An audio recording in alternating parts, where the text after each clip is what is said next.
Bonjour, bonjour, chers abonnés sur la chaîne, chers passionnés amis des oiseaux, des canaris et des chardonnays. Encore une nouvelle vidéo sur Canaries de 28 et aujourd'hui, comme promis, une petite vidéo pour se rappeler les axes de la préparation à la reproduction chez les oiseaux canaris et chardonnays. Donc en ce qui me concerne, pour ceux qui ne me connaissent pas, les nouveaux, moi j'élève les psittacidés et les fringillidés, et parmi les fringillidés que j'élève des canaris de posture ainsi que des chardonnays de couleur et de posture, donc le frigoris, le chardonnay élégant major frigoris.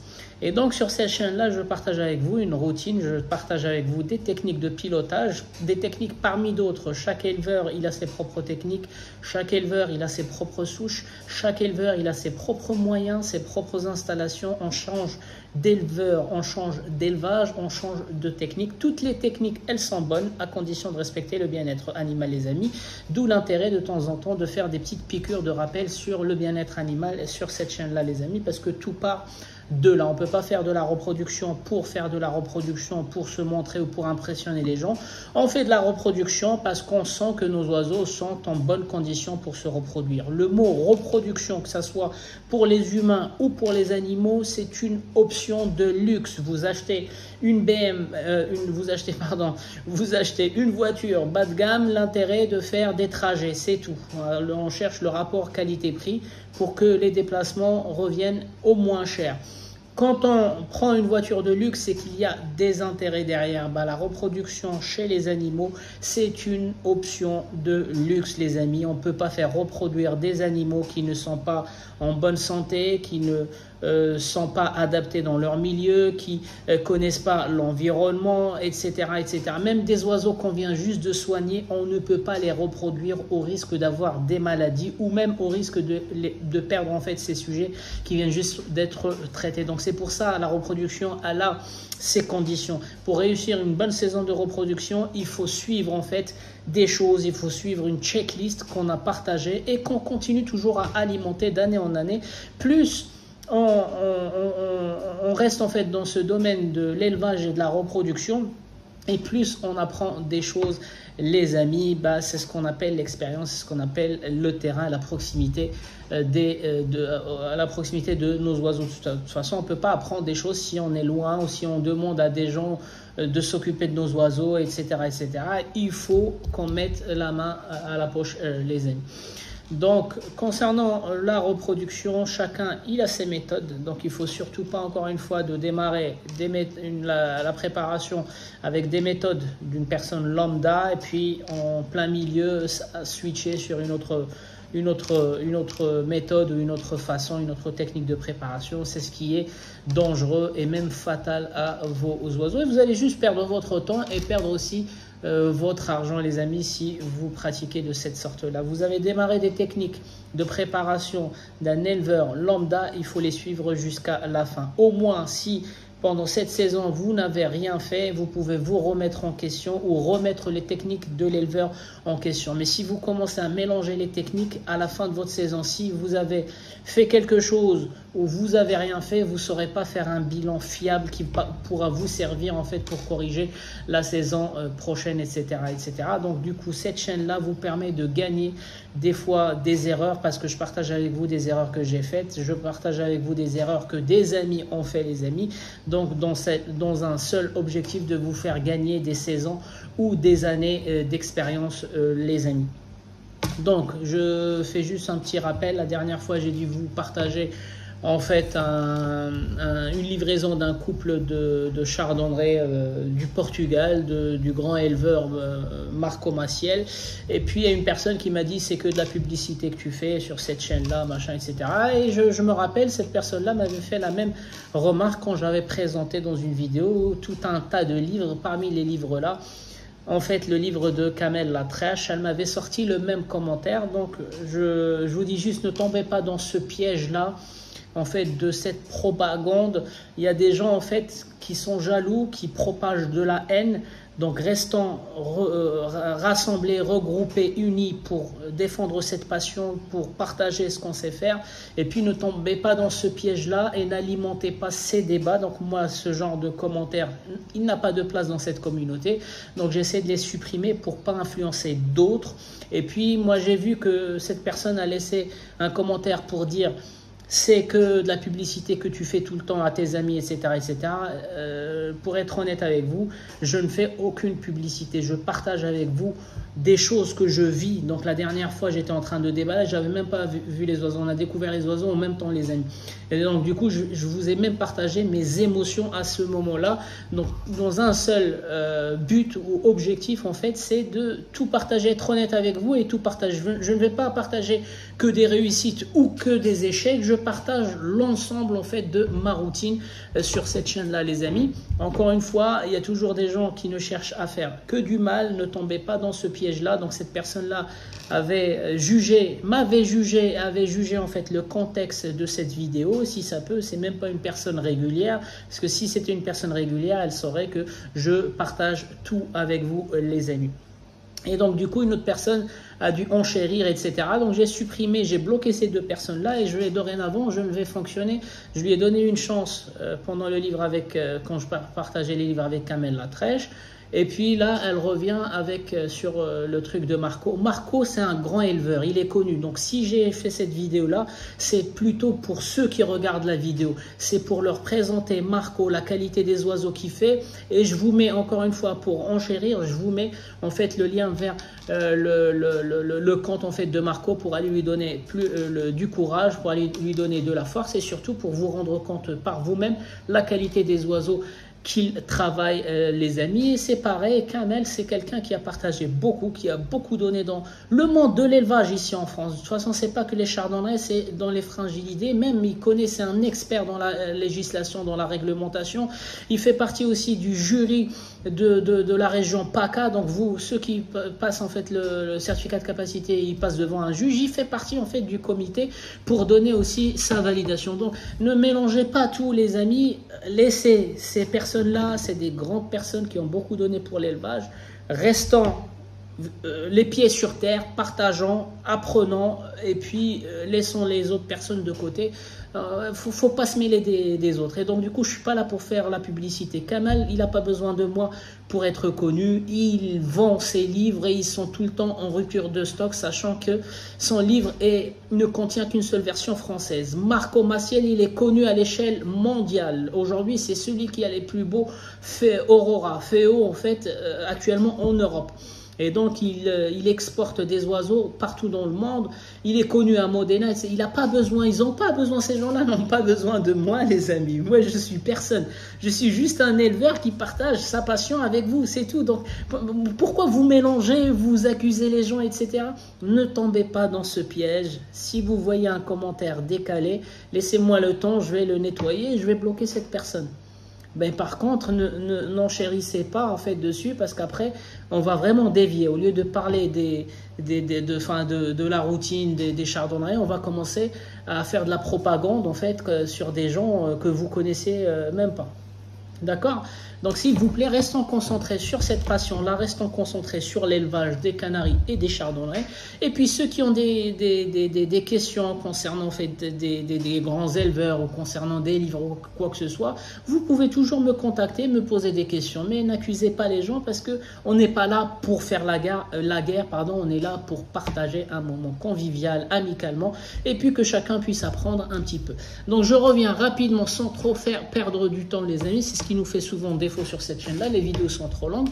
Donc du coup, la période de reproduction, comme je vous ai expliqué, le mot reproduction chez les oiseaux, c'est une fonction de luxe. Donc tous les oiseaux ne sont pas prêts à se reproduire. Donc le rôle de l'éleveur, justement, c'est de savoir sonder, de savoir juger que le sujet est capable de se reproduire sans mettre en danger sa vie et sans mettre aussi en danger la routine de l'éleveur, parce que si on reproduit avec un oiseau qui est malade, en fait, c'est toutes des maladies qu'on va propager, c'est toute une saison de reproduction qui va déranger en fait l'éleveur à nourrir, les médicaments, les allers et retours en fait de chez le vétérinaire, etc. Donc, vaut mieux prendre ces précautions. Parmi les axes, je vous ai déjà cité déjà l'état des oiseaux. On ne reproduit pas des oiseaux qui sont malades, on ne reproduit pas des oiseaux qui sont en mue, on ne reproduit pas les oiseaux qui viennent d'être traités. Ceux qui viennent d'être traités, il faut leur laisser minimum 2 à 3 mois. Donc oui. Donc, si vous avez actuellement des oiseaux qui viennent d'être traités, les amis, vous pouvez les préparer, mais vous n'allez pas les faire reproduire en même temps que les autres, au risque de développer des maladies chez les jeunes.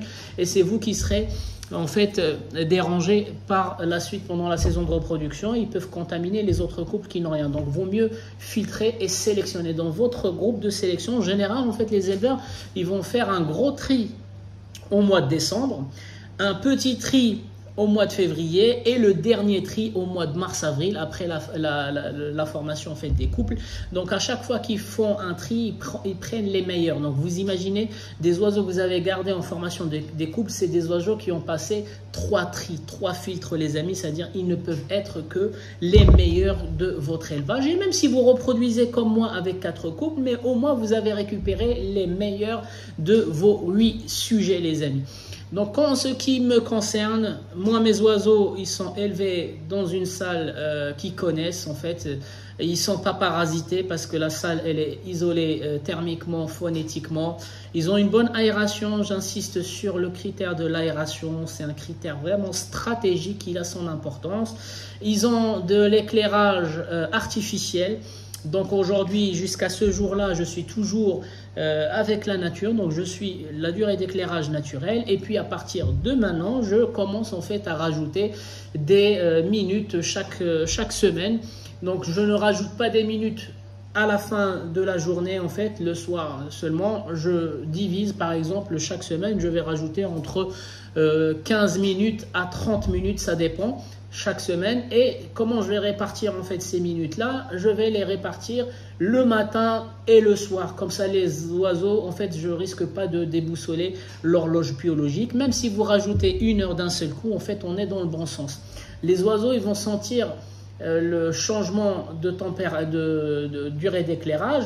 Si le changement se rallonge, ça va pas déclencher une mue. La mue, elle est déclenchée quand l'éclairage se réduit, en fait, quand la durée d'éclairage se réduit, l'horloge biologique le détecte et puis commence à se débarrasser des plumes. Et l'oiseau, il vient juste de refaire ses plumes là en hiver, et donc du coup, 2 mues qui se suivent en fait vont mener en fait à une fatigue de l'oiseau, et puis l'oiseau, quand il est fatigué, il ne peut pas se reproduire, encore une fois, fonction de luxe, les amis. D'accord? Donc l'éclairage, ceux qui travaillent dans l'éclairage naturel ne peuvent pas, par exemple, avancer leur saison, même si vous pouvez être à l'intérieur et travailler avec l'éclairage. Vous avez des baies vitrées, des fenêtres et puis suivre la nature. Vous devez absolument suivre le cycle naturel sans rajouter en fait d'éclairage artificiel. Donc vers le mois d'avril-mai. Ceux qui, comme moi, n'ont pas de fenêtre, pas de baies vitrées, on a opté pour la sécurité, tout est blindé. Et puis on a travaillé avec l'éclairage 100% artificiel, donc il faut faire attention. Premièrement, il faut faire attention à votre système d'éclairage, les amis. Beaucoup d'erreurs font que des fois, en fait, le dimmer, surtout le dimmer, c'est pour ça que je ne travaille plus avec les dimmers. J'ai des vieux dimmers, mais je fais plus attention, plutôt confiance aux dimmers, surtout que mes dimmers à moi, ils sont chinois, c'est des marques chinoises. Donc c'est pour ça que je ne fais pas trop attention aux dimmers. Je préfère travailler avec un programmeur à couronne mécanique. J'avais utilisé digital, il y a eu une coupure d'électricité à l'époque et puis j'avais pas la petite pile qui sauvegardait le programme. Donc ça c'est déprogrammé. J'ai pas eu, heureusement pour moi, il n'y avait pas eu de dégâts parce que je me suis rendu compte un week-end quand je nettoyais. Mais par contre je préfère la couronne mécanique. Et aujourd'hui aussi j'ai installé en fait un petit dispositif quand il y a une coupure d'électricité à la maison. En fait, je reçois une notification sur mon téléphone, comme ça, je peux toujours aller vérifier. Comme on remet en fait à jour l'heure du micro-ondes, le four, etc., du frigidaire, je fais la même chose, je remets à l'heure la couronne programmeur mécanique, en fait, pour moi, c'est ce qui est de plus sûr. Par contre, n'oubliez pas de les dépoussiérer. Donc, dépoussiérage des dimmers, dépoussiérage des câbles. Vous sortez les branchements, vous dépoussiérez avec un petit pinceau et puis vous remettez tout. Il n'y a pas mieux de repartir à zéro avec un truc propre. Au moins, vous réduisez le risque, en fait, d'une panne électrique ou tout simplement, en fait, d'un plantage, en fait, de votre programme. Donc encore une fois, si la durée se rallonge, l'oiseau ne partira pas en mue, mais il sera fatigué parce que en fait, il sera surtout stressé parce que la durée de la nuit ou la durée de son repos de nuit, en fait, elle a basculé, elle a perdu 1 heure ou 2 heures d'un seul. Le pire, c'est que quand la lumière elle s'allume en plein milieu de la nuit, et là, ça dérange les oiseaux. Ok, donc on peut se tromper sur le programme, le rallonger par exemple de 1 heure, voire même 1 heure et demie. Les oiseaux, ils vont peut-être mal le prendre pendant la première semaine et puis c'est bon, ils vont s'habituer, leur horloge biologique, elle va rattraper en fait le décalage. Mais par contre, ce qui est vraiment dangereux, c'est si la lumière s'allume en plein milieu de la nuit. Pour l'oiseau, c'est un nouveau jour en fait qui démarre. Donc l'horloge biologique de l'oiseau va détecter, en fait c'est une deuxième journée, mais par contre c'est une journée qui n'a même pas permis de récupérer de la veille. C'est-à-dire la nuit elle a duré en fait 2 heures, 3 heures, et puis elle s'est recoupée, et donc du coup là l'oiseau il va détecter qu'on est en hiver, les jours commencent à se rétrécir, son horloge biologique en fait elle ne comprend plus rien, et puis par le stress il va déclencher ce qu'on appelle une mue partielle, les amis. D'accord? Donc, ceux qui travaillent avec la durée naturelle, bah, vous n'avez pas le choix. Vous allez démarrer la préparation aujourd'hui, par exemple janvier, février, mars, avril. Et vous allez former vos couples pour que la durée de la journée soit assez longue afin de nourrir les jeunes. Donc, il faut faire attention aussi. Il y a des gens qui veulent forcer la reproduction en hiver, sans rajouter, surtout pour les oiseaux faciles à reproduire, type canaris, exotiques, etc., sans rajouter en fait un éclairage artificiel. Donc ils ont des jeunes, sauf que ces jeunes-là, ils ne vont pas grandir à la même vitesse que les jeunes qu'ils auraient pu avoir en fait au mois de mai ou au mois de juin, etc. Pourquoi? Parce qu'au mois de mai, au mois de juin, la journée, elle dure 12 heures et pendant 12 heures, les parents, qu'est-ce qu'ils vont faire? Ils vont faire gaver les jeunes. Donc les jeunes, ils font manger pendant 12 heures. Donc ils vont bien grandir, ils sont bien chargés, ils vont bien se développer, on aura des jeunes de qualité. Ceux qui reproduisent en hiver, et ils forcent la reproduction avec 8 heures, 10 heures d'éclairage, même pas renforcé avec de l'éclairage artificiel, eux, ils vont réussir à avoir des jeunes. Mais ces jeunes-là ne vont pas se nourrir sur une journée en fait de 12 heures, ils vont se nourrir sur une journée de 9 heures, 10 heures, ce qui fait qu'ils vont mal se développer, ils seront fragiles et puis on fera des oiseaux de mauvaise qualité parce qu'en fait ils manquaient de nourrissage et on ne peut pas en vouloir aux parents parce que c'est la journée en fait qui était trop courte. Et honnêtement, moi j'ai fait l'expérience et j'ai fait les frais en fait de cette pratique. Et pendant une année, j'avais reproduit en hiver et j'ai fait des économies sur l'éclairage. Je me suis dit, je ne vais pas monter jusqu'à 15h, 16h. Ce que je vais faire, c'est que je vais tourner autour de 13h. J'ai eu des jeunes, mais c'était une année où mes jeunes, en fait, ils n'étaient pas vraiment de bonne qualité. Ils étaient vraiment de très très mauvaise qualité. Et après, j'ai posé des questions. J'ai été au contact des autres éleveurs, des anciens, etc. Ils m'ont clairement expliqué, en fait, c'était la durée d'éclairage qui peut jouer, en fait, dans la qualité des jeunes. Je parle des muscles des jeunes, la taille des machins et la fragilité aussi. Elle est aussi responsable de certaines fragilités qu'on retrouve chez les jeunes. D'accord? Donc voilà, donc on a parlé de la reproduction. On a parlé, en fait, il y a 2 écoles. Ceux qui vont reproduire l'hiver. Ceux qui vont reproduire l'hiver, ils veulent juste pas se casser la tête avec la chaleur, avec les poux. Les poux, ils arrivent plutôt à partir de juin, juillet, août. Donc ceux en hiver, ils ont des contraintes. Ils peuvent pas reproduire en été, ils veulent reproduire en hiver. Mais par contre, ce qui serait bien, c'est de rajouter un éclairage. Ne forcez pas avec, par exemple, l'éclairage naturel de chez vous. Il faut un LED ou un éclairage de la cage qui s'allume à telle heure, qui s'éteint à telle heure, et que ça soit toujours la même chose. Mais c'est pas un coup, vous êtes là le soir, la lumière elle est allumée, le lendemain bah, vous allez au sport, vous êtes invité. Les parents qui ont des jeunes n'ont eu que 8 heures en fait de durée d'éclairage, non. Ce que j'appelle une reproduction dans en fait les règles, c'est même si vous êtes à l'intérieur, vous voulez reproduire en hiver, vous mettez un éclairage spécial avec un programme spécial à vos oiseaux. Comme ça ne va pas dépendre de vous. Le jour où vous n'êtes pas à la maison, en fait, ils ont leur allumage, extinction propre à eux. Ok, comme ça, si vous n'êtes pas à la maison, ils ne vont pas rester dans le noir. Leur journée ne va pas se terminer à 17h. Aujourd'hui, c'est 17h, même pas 16h30 ici en Normandie. Il fait nuit déjà. Ok, donc on a parlé de la reproduction, on a parlé des deux écoles, l'hiver, le printemps. Donc moi aujourd'hui je fais partie de ceux qui vont démarrer le printemps. Mais pour démarrer en fait le printemps vers avril-mai, il faudra commencer la préparation. Encore une fois, le mot préparation c'est un abus de langage. On ne prépare pas les oiseaux que 2 ou 3 mois avant la reproduction. On les prépare pendant toute l'année. Donc toutes les techniques, tout ce que je vous ai montré sur cette chaîne-là, on appelle aussi une préparation. Le nettoyage, le régime alimentaire, les compléments alimentaires, les bains, donc tout ça, ça fait partie en fait vulgairement d'un programme en fait annuel les amis, les plantes aussi. Mais surtout avant cette reproduction, pendant la reproduction, les oiseaux ils vont perdre de l'énergie et donc du coup pour éviter, ils vont perdre de l'énergie pendant la reproduction et ils vont enchaîner avec une mue qui va encore les siphonner en fait de leur énergie. Donc ils vont passer 2 périodes les plus dangereuses et les plus je dirais les 2 périodes qui vont les plus mettre en risque les oiseaux. Donc une période de reproduction qui va prendre un peu de leur énergie suivie d'une période de mue et des fois on n'a pas vraiment beaucoup de temps. Moi j'ai vu des éleveurs qui reproduisent alors que l'oiseau il démarre une mue. Pourquoi? Parce qu'il a démarré en retard la mue. Donc, enfin là en fait c'est une bêtise. L'oiseau, s'il est en train de nourrir, il ne peut pas faire une mue. Donc s'il va faire une mue, il faut stopper tout de suite et basculer les jeunes ou commencer à les nourrir soi-même.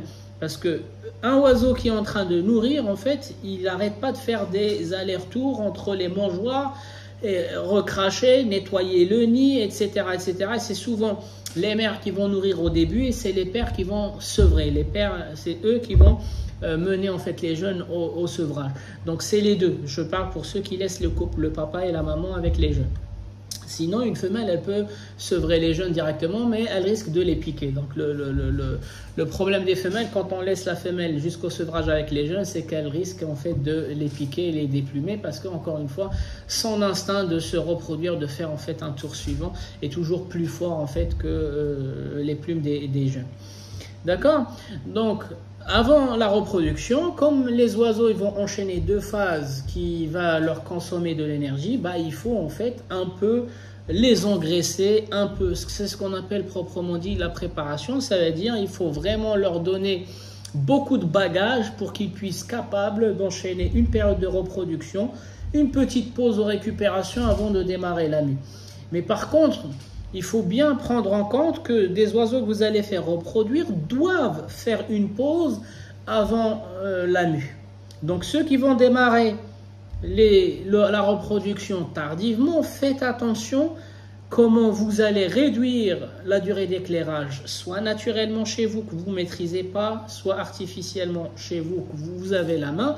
Donc ne déclenchez pas une mue si vos oiseaux n'ont pas récupéré minimum 1 à 2 mois de la fin de la reproduction. N'enchaînez pas 4-5 tours parce qu'ils risquent en fait de tomber en mue par fatigue de nourrissage. Donc les parents qui vont faire 4-5 couples et qui nourrissent aussi les jeunes ou des fois les jeunes des autres couples, ils peuvent déclencher une mue avec la fatigue du nourrissage. Et là, il faut être sûr que l'oiseau va soit tomber malade pendant la mue ou soit aussi difficilement récupéré après cette mue. Donc en fait il ne faut pas regarder que la période, le message que je suis en train d'expliquer, c'est qu'il ne faut pas regarder uniquement la période de reproduction. Quand on s'engage avec des oiseaux pendant la période de reproduction, on s'engage aussi à leur faire marquer un temps de récupération avant la mue parce que les deux ils sont liés. On ne va pas parler de reproduction et dire on va sauter la mue, on ne va pas dire on va aller directement à la mue sans reproduction, sauf si ce sont des sujets que vous n'avez pas décidé à reproduire. Donc là, il n'y a pas de risque. Mais ceux que vous allez reproduire, c'est un double risque. Donc faites bien attention qu'ils démarrent à l'heure ou qu'ils démarrent en retard, calculez bien vos saisons de reproduction plus repos, récupération, plus la période de mue, c'est parce que c'est souvent là où les gens commencent à avoir des maladies, à la sortie de la reproduction, démarrage de la mue, et des fois même, c'est avoir en fait des oiseaux, de la mortalité dans les reproducteurs ou les adultes. C'est même pas les jeunes, ils perdent pas les jeunes, ils perdent. Moi, j'en ai fait en 2019. La photo que vous voyez sur cette chaîne-là, en fait, c'est une classique tête d'aigle. C'est une femelle qui avait 5 ans. Elle pend dans la coupelle. Elle vient de chez Pablo Emilio, enfin le badeur enfin les anciens ils le connaissent. C'était une très très bonne femelle tête d'aigle, panachée tête d'aigle. Elle avait 5 ans, donc elle m'avait bien pendu, elle avait couvé, elle avait nourri. Et puis, je l'avais perdue en fait, pourquoi? Parce qu'elle faisait partie, elle était dans une petite cage à l'intérieur, et puis elle, justement, c'est ce que je partage avec vous, c'est une femelle qui vivait à l'éclairage naturel, mais par contre, quand on était à la maison, en fait, elle profitait de notre éclairage, elle n'était pas dans la salle de reproduction. Et en fait, du jour au lendemain, elle avait fait une bonne saison, elle avait nourri 2 jeunes, elle avait démarré sa mue et puis je l'avais perdue pendant juste début de sa mue, je l'avais perdue. Alors, est-ce que c'est parce que c'est de la panachure, c'est une mutation qui est un peu fragilisée à partir de 5 ans, etc. J'aurais pas dû la reproduire. Est-ce que en fait le fait qu'elle a enchaîné la mue directement de la reproduction, j'en sais rien, mais voilà, j'en garde un mauvais souvenir, c'est pour ça que j'insiste, ne faites pas cette erreur-là, marquez bien, calculez, aujourd'hui c'est ce que je fais en fait, je calcule toujours, l'année dernière j'ai travaillé en naturel, donc du coup j'ai pas démarré au mois d'avril, mais plutôt au mois de mai, mais tant pis en fait, il y a des couples, ils ont fait un seul tour, mais l'idée c'est de ne pas prendre de risques en fait aux oiseaux. S'il y en a qui ont fait un seul tour au mois de juin, tant mieux. S'il y en a qui ont fait un tour au mois de mai, un tour au mois de juillet, tant mieux aussi. Mais voilà, donc j'ai pas pris trop de risques. J'ai commencé à réduire à partir de fin juillet pour que août-septembre, c'est en fait la récupération et la mue. Et puis, j'ai pas eu vraiment de dégâts, sachant que quand on travaille en naturel, j'ai remarqué en fait que les oiseaux, ils n'ont pas le même rythme, ni la même, comment on appelle ça? Ils n'ont pas la même pêche que quand je travaillais avec les compléments alimentaires. Encore une fois, les compléments alimentaires, en fait, c'est des choses qui vont booster l'efficacité en fait de la reproduction chez les oiseaux. Donc on a parlé de la reproduction, encore une fois, on a parlé de la période de mue, donc 2 choses qui sont liées. Il ne faut pas raisonner reproduction sans penser en fait à la mue, parce que de toute façon ils vont se taper et la reproduction et la mue. Il faut être intelligent pour ne pas prendre de risques à vos oiseaux. Et donc du coup, pendant la période de reproduction, il y a plusieurs écoles. Il y a ceux qui vont utiliser les compléments alimentaires, il y a ceux qui vont utiliser des compléments, ça s'appelle quand même des compléments, mais naturels. Compléments alimentaires, il y a assez de vidéos sur cette chaîne-là qui vous parlent des produits. En plus, je ne parle pas de tous les produits. Je ne peux pas utiliser tous les produits. Par contre, les compléments alimentaires, les amis, ils m'ont beaucoup servi. Certains critiquent les compléments alimentaires, mais les compléments alimentaires, moi, je les conseille. Ceux qui démarrent pour la première fois ou qui sont encore novices sur l'élevage, je vous conseille, contrairement à ce que vous disent les autres, moi je vous conseille fortement de vous intéresser aux compléments alimentaires et d'utiliser les compléments alimentaires. Pourquoi? Parce que quand vous utilisez un complément alimentaire, vous allez savoir, vous renseigner à quoi il va servir, pourquoi je dois utiliser ça, pourquoi pas l'autre. Donc ça va booster votre curiosité et vous allez vous rendre compte, vous allez apprendre les besoins de vos oiseaux sans vouloir le faire. Vous vouliez juste savoir en fait à quoi il sert ce produit-là, finalement en faisant des recherches, en posant des questions sur les réseaux sociaux, en contactant le SAV de la marque, etc. Vous avez compris un besoin de l'oiseau et vous savez comment répondre à ce besoin de l'oiseau. Donc moi, les compléments alimentaires, ils m'ont beaucoup servi. C'est grâce aux compléments alimentaires, qu'ils soient à base d'extrait de l'huile de plante ou chimique. C'est grâce aux compléments alimentaires que j'ai énormément compris sur la morphologie et les besoins des oiseaux. Et ça fait partie des axes du bien-être animal, les amis. Savoir en fait, les oiseaux, ils ont besoin de quoi suivant en fait l'année ou suivant les saisons, etc., etc. Il y a l'ancienne école qui va te dire bah, les compléments alimentaires, il y a tellement de conservateurs. Et effectivement, on avait vu beaucoup de conservateurs en fait dans les compléments alimentaires qui font que le produit il va durer 1 an, 2 ans et des fois 6 mois en fait.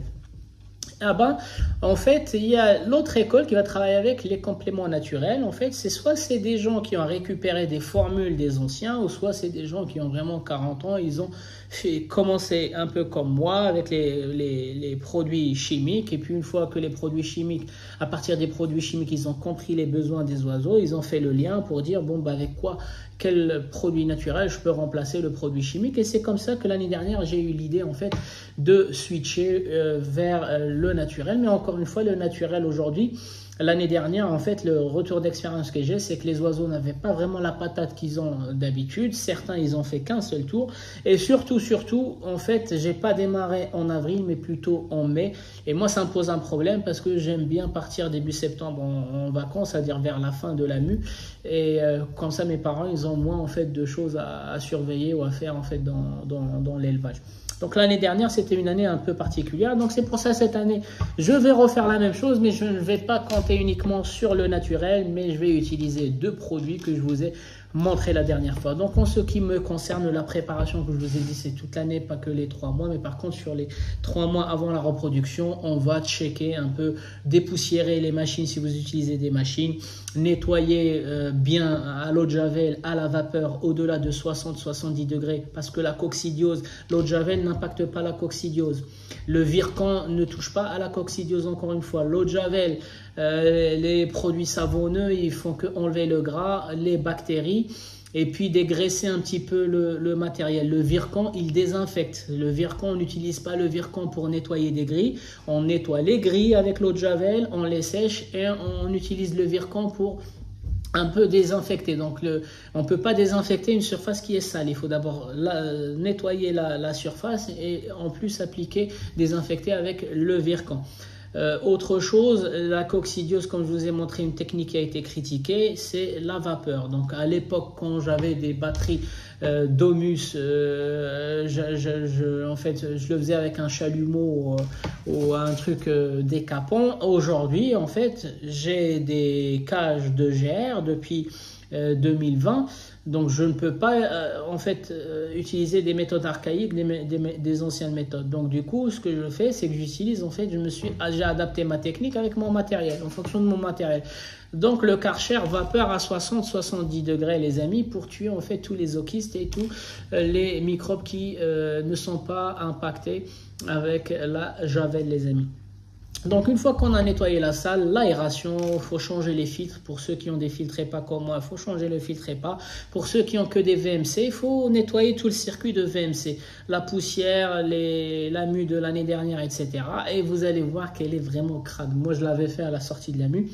Je l'avais fait à la sortie de la mue et je le fais en hiver. Mais en hiver, en fait, comme elle tourne pas beaucoup, elle n'est pas vraiment sale. Mais vraiment à la sortie de la mue, c'est vraiment crade de chez crade. Et donc du coup... je vais même doubler, je pense, en été, je vais rajouter en fait une deuxième VMC. Comme ça, je double le circuit. D'accord? Donc, nettoyez vos VMC, tout le circuit.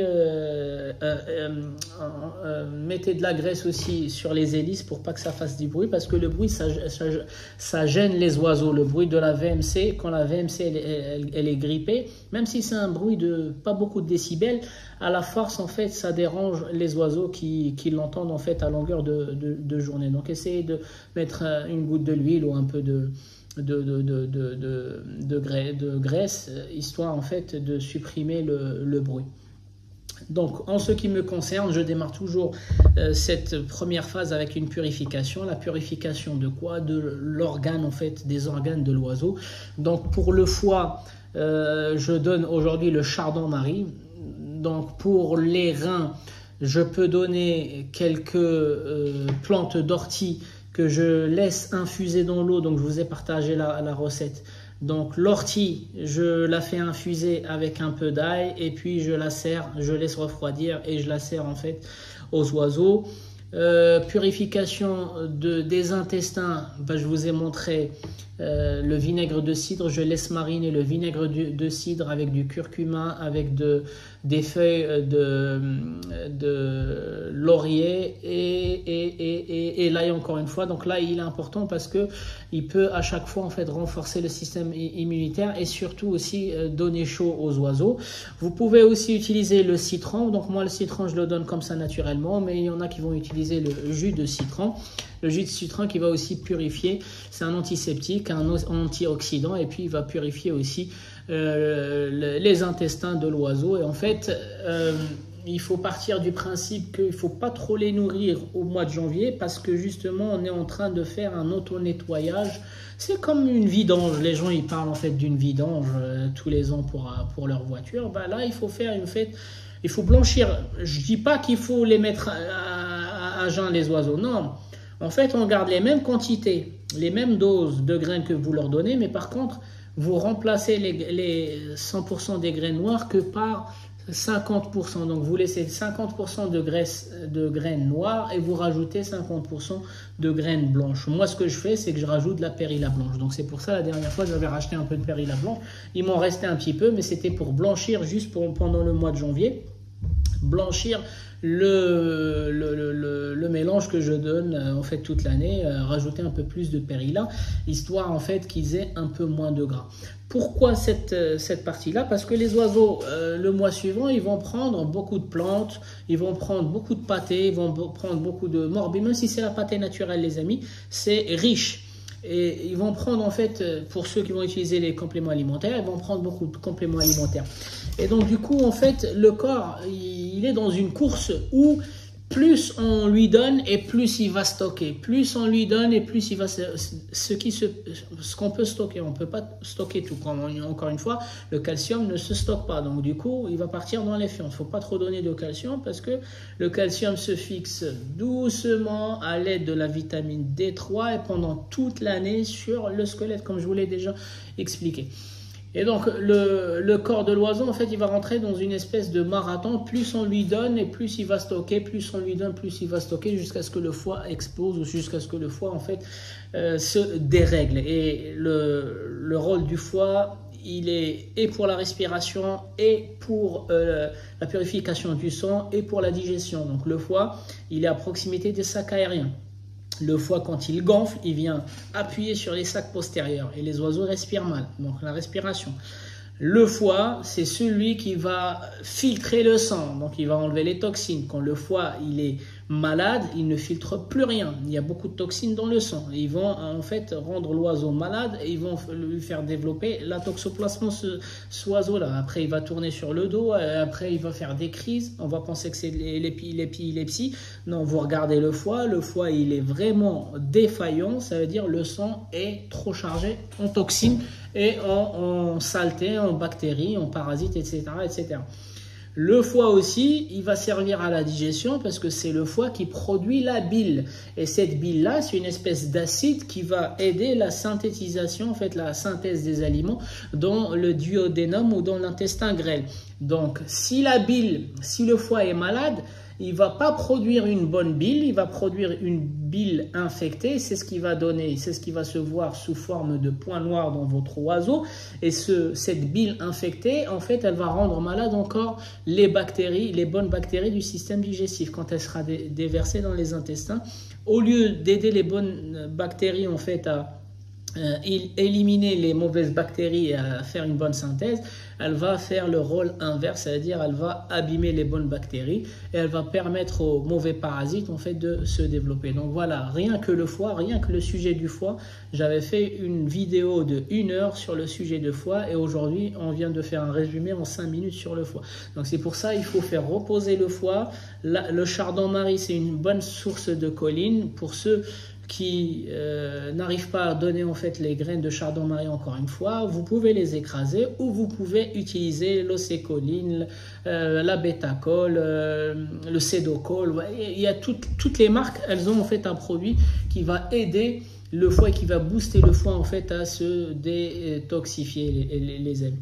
D'accord, donc c'est pareil pour le rein, le pissenlit, comme le nom l'indique, pisser au lit. Donc à l'époque, les humains ils mangeaient le pissenlit pour nettoyer le rein parce que ça donne envie d'aller aux toilettes faire pipi. Quand on fait pipi, le pipi c'est quoi? C'est un liquide avec des toxines. Donc quand on fait nous pipi, on est déjà en train de libérer les toxines. C'est pour ça on dit buvez de l'eau parce que quand on boit de l'eau, cette eau elle passe dans les reins injectent les toxines et elle va en fait dans la vésicule pour pouvoir en fait faire pipi.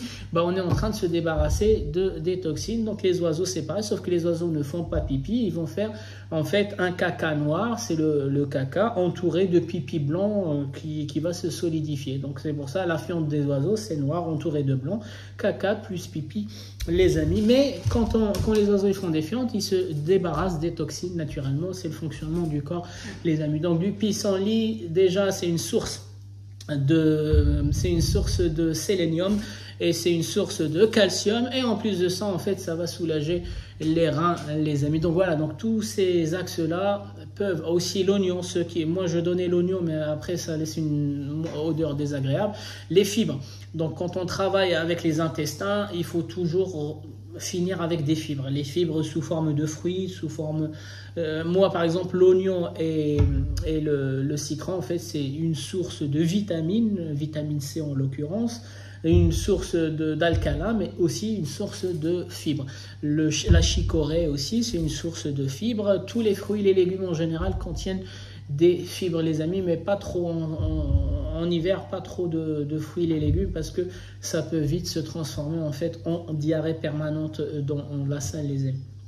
D'accord, donc cette première étape c'est la purification.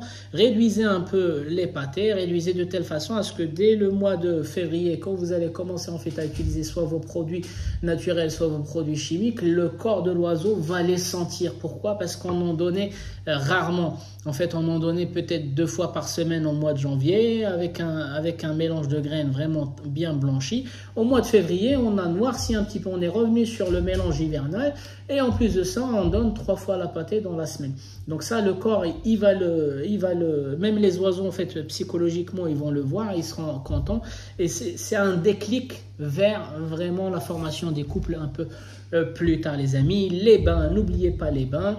Alors la dernière fois je vous ai parlé en fait de 2 produits tout simplement. Il y en a un c'est Christian de la Martinique que je tiens à féliciter parce que lui il les a découverts. Donc il m'avait dit que c'était des protéines. Effectivement, donc l'un des produits qui date de ma jeunesse, donc quand j'avais 17 ans, 18 ans, c'était la protéine 90 les amis, qu'on allait acheter au détail à Pont-Neuf à Paris. La cité, je me rappelle plus, il y avait un papa et son fils qui le vendait, j'ai oublié son nom, Cédric, non je me rappelle plus. Donc il y avait un monsieur connu, toujours avec un chapeau de cow-boy avec des lunettes, il y avait son fils aussi un balèze. Ils vendaient en fait des accessoires, ils vendaient des aliments alimentaires, des oiseaux, des canaris, etc. Et puis chez lui, en fait, on prenait des petites barquettes au détail. Donc 90, c'est une source en fait. Alors ça, c'est quoi? C'est un truc qui avait cartonné à l'époque et puis il avait disparu. Alors je sais même pas, je connais même pas la marque. Alors ici, c'est Peter Special, mais je pense que c'est une copie. Donc ça, c'est une copie. Donc c'est pour ça dès que je l'ai vu sur le site, je l'ai pris. Je me rappelais plus la marque à l'époque. Je pense que c'était Vercelaga qui faisait la protéine 90. Vercelaga ou Orlux ou un truc comme ça.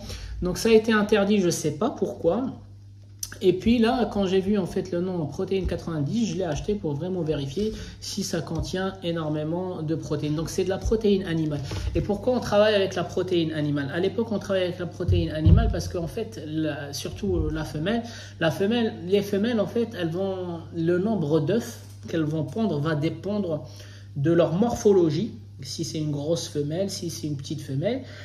Mais cette morphologie elle-même va dépendre du taux de protéines dont le corps est capable de produire. Donc pour les petites femelles, si nous on donne beaucoup de protéines en fait à ces petites femelles, elles peuvent pondre des gros œufs, voire beaucoup d'œufs, 6 œufs par exemple, comme une grosse femelle parce qu'on l'a aidée. En fait, le corps d'un gros oiseau va produire beaucoup de protéines. Donc forcément qu'un gros oiseau, il va faire par exemple 6 œufs par nichée et il peut faire 3 couvées. Un petit oiseau, il va faire peut-être 4 œufs, 2, 3 nichées, mais si l'éleveur l'aide, parce que son corps n'est pas capable de produire toute la protéine comme une grosse souche, bah en fait, il pourra arriver au même résultat. Donc c'est pour ça, à l'époque, on utilisait beaucoup la protéine 90. Et aujourd'hui, effectivement, quand je lis, en fait, c'est une protéine, protéine animale, donc tout ce qui sera attaché à la méthionine. Mais il n'y a pas que ça, il y a tous les acides aminés essentiels. Donc je compte un. Donc il y a la méthionine, il y a un tout petit peu de lysine, il y a la thréonine, il y a la l'isoleucinine, il y a la tryptophane, il y a la phénylanine, leucine, la bionine, la valine. Donc, 1, 2, 3, 4, 5, 6, 7, 8, 9, 10, 11, 12, 13, 14, 15, 16. 16 acides aminés. Dedans, il y a les 9 acides aminés essentiels et le reste, c'est moyennement essentiel, les amis. Et c'est ce qu'on appelle protéine 90. Alors, c'est néerlandais, en fait. Donc, ça a été fabriqué en Hollande. Alors, je pense que c'est une copie, donc c'est une copie encore une fois. Des fois on utilise des mots comme l'ESB+, le vrai ESB c'est l'ESB 30%. Donc après il y a d'autres marques qui se sont servis en fait de ce nom-là en fait pour le succès. Ils se sont servis du nom du produit qui a connu un succès pour pouvoir en fait vendre des produits qui se rapprochent un petit peu, l'ESB+, le méga ESB, etc., etc. Mais la molécule de l'ESB 30, elle est interdite. Là, c'est pareil, je pense que c'est la protéine 90. Je ne pense pas que ce soit le même produit, mais c'est plein d'acides aminés essentiels. C'est une espèce de poudre, je ne l'ai pas encore ouverte. Je dois faire mes recherches avant de l'utiliser. Donc, je ne suis pas en train de vous dire que je vais l'utiliser. Je dois déjà faire mes recherches. Je dois contacter le distributeur pour avoir en fait le contact du SAV de cette entreprise. C'est juste écrit Peter Special. Donc, je ne sais pas ce que c'est un éleveur qui a fait sa formule, quoi que ce soit. Mais je dois déjà me renseigner pour voir exactement comment ils ont extrait en fait ces acides aminés. Mais voilà, c'est la curiosité. Donc, il y en a qui vont utiliser des produits chimiques, il y en a qui vont en fait utiliser. Alors, naturellement, pour avoir de la protéine animale, soit les œufs, soit les pinkies, soit des pâtés. Donc, aujourd'hui, les pâtés industriels contiennent déjà des œufs, des larves, des crustacés, des œufs de fourmis aussi. Les œufs de fourmis sont beaucoup plus riches que les œufs de poule, les amis. Pourquoi? Parce que les œufs de fourmis contiennent des enzymes qui vont aider. Même le sable de fourmis, en fait, quand vous allez autour des fourmilières, vous voyez souvent que la terre autour des fourmilières, en fait, elle est un peu humide. En fait, pourquoi elle est humide? Parce que quand les fourmis construisent leur fourmilière, en fait, ils sont obligés d'enrouler la terre avec leurs pinces et avec leur salive. En fait, l'humidité vient de leur salive. Et leur salive, elle est pleine d'enzymes dans la nature. Les oiseaux, quand ils ont des transits intestinaux ralentis, pas bien, etc., ils vont aller chercher les fourmilières et ils vont aller un peu manger de cette terre un peu humide qui contient des enzymes buccales des fourmis qui va les aider en fait à un peu calmer, c'est comme l'argile, à un peu calmer en fait le transit et réguler leur transit intestinal. Donc les œufs de fourmis aussi contiennent beaucoup d'enzymes qui sont bénéfiques au système digestif des oiseaux. Donc ça c'était le premier produit. Donc là je vous confirme que d'après l'étiquette c'est de la protéine animale. Et aussi les acides aminés essentiels, les 9 acides aminés essentiels, plus quelques-uns qui sont moyennement essentiels. Le deuxième produit, c'est juste en fait un produit que je découvre, c'est le blanc de poulet en poudre. Le blanc d'œuf en poudre. Pourquoi? Parce que vous me connaissez, je donne rarement les œufs, donc il y en a des éleveurs qui arrivent en fait avec les œufs. Des œufs tous les jours, une journée sur deux, etc., etc.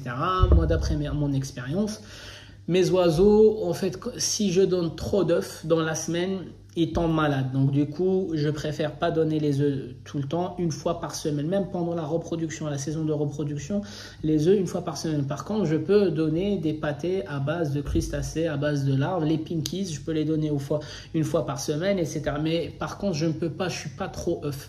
J'ai l'impression que le jaune d'œuf rend malade les oiseaux.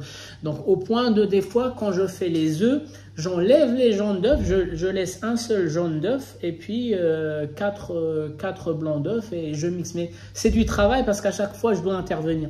Et puis, je suis tombé sur ce produit-là qui dit que c'est du blanc d'œuf en poudre. Pareil, je ne l'ai pas encore ouvert. Donc, j'ai acheté les produits déjà pour récupérer s'il y a des papiers, des étiquettes, mais il n'y a pas grand-chose en fait écrit dessus. Ils disent juste c'est 90% de blanc d'œuf et puis 10%, j'aimerais bien savoir est-ce que c'est du conservateur, est-ce que c'est quoi. Donc voilà, donc ça c'est deux produits qui ont attiré ma curiosité sur le site d'Animalis. Donc celui-ci, il faut absolument que j'ai la main sur le producteur de cette formule-là pour lui poser des questions. Et ça, peut-être qu'en me renseignant dans les clubs, il y a déjà des gens qui l'utilisent. Et puis ça va me faciliter le truc. Comme je suis pas trop œuf, peut-être que le blanc d'œuf en poudre va régler mon problème en fait avec les œufs. Et puis j'aurais plus besoin peut-être de préparer des œufs et jeter les jambes d'œufs, parce que même moi je mange pas en fait les œufs durs, les amis. Je mange pas les œufs durs. Donc des fois je cuis 4 œufs et je jette 3 jaunes d'œufs à la poubelle. Et puis je récupère les 4 blancs et un seul jaune. Voilà, c'est un peu du gâchis, c'est pour ça les œufs, en fait, je compte pas trop sur les œufs dans ma préparation, mais plutôt sur les pinkies. Je suis plus pinkies que les œufs.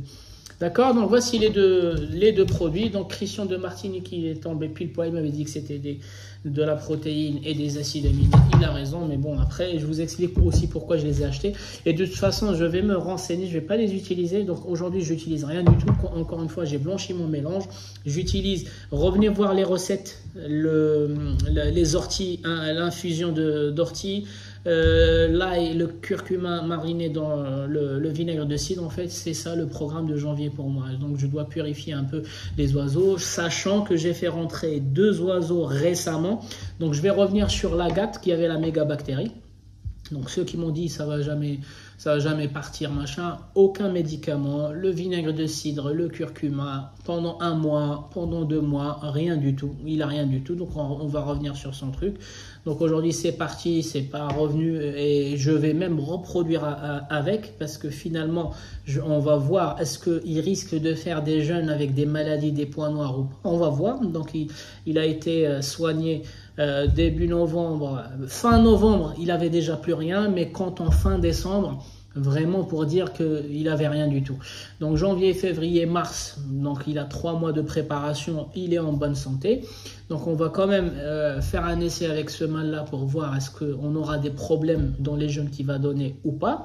Et deuxième chose, n'oubliez pas que je viens de recevoir la semaine dernière un couple de féaux. Donc eux, je ne vais pas les chambouler. Donc eux, ils vont suivre en fait le programme de l'ancien éleveur. Donc j'ai noirci un peu le mélange avec du Niger pendant minimum 2-3 semaines. Donc ils sont, vous avez vu, ils sont dans des compartiments isolés.